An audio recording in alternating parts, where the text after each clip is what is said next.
Dobrodošli u Antinu garažu, dobrodošli u koordinaciju. Willkommen, rekli bi u zemlji porijekla ovih ljepotica. Danas predstavljamo bezprašinski rad. U stvari, Lovre, ovo je trebala biti prva epizoda. Ljudi nas gledaju već godinu dana i rade u prašini, a mogli su spasiti pluća.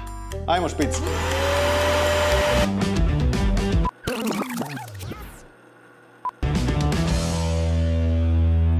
Danas predstavljamo jedan bračni par, nisu loši ni odvojeni, a kamoli skupa.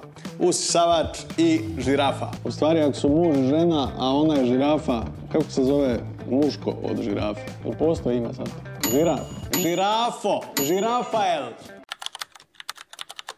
U stvari, mi odgađamo priopćiti ljudima iz Boša da smo im uništili usisavač koji su nam dali na početku sezone.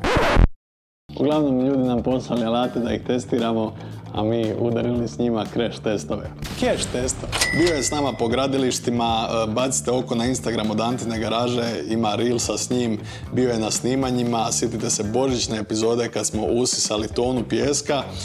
Osim standardnih prašinanja, probali smo usisati nivelirajuću s njim, išlo je bez problema. Uglavnom, jedino što znam nakon ove epizode je da nikad neću kupiti testni auto.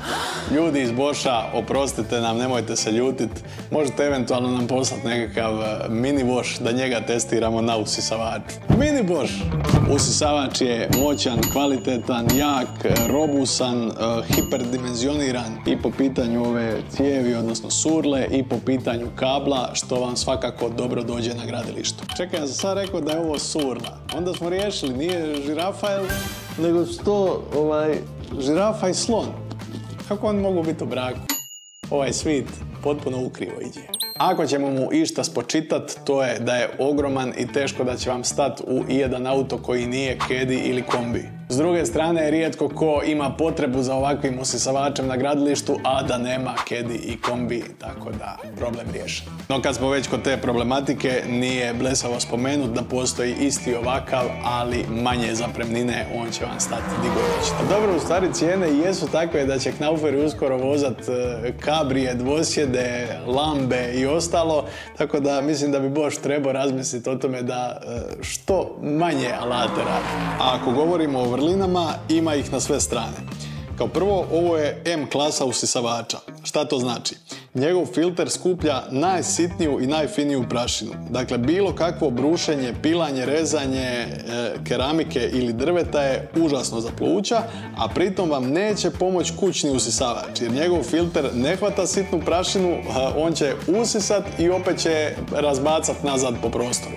M klasa usisavača ima filter koji ne da ni najsitnijoj prašini povratak u prostoriju. Za pretpostaviti je da nećete usisavati s njim prašinu po kući, nego najvjerojatnije šutu, komadiće keramike, željeza i ostalog. Zato je osmišljen ovaj ovdje zavoj. Kad svi ti komadići s velikom brzinom nalete unutra, probili bi vreću. Međutim, ovdje udare u ovaj zavoj i tek onda upadnu u vreću i ne probiju je.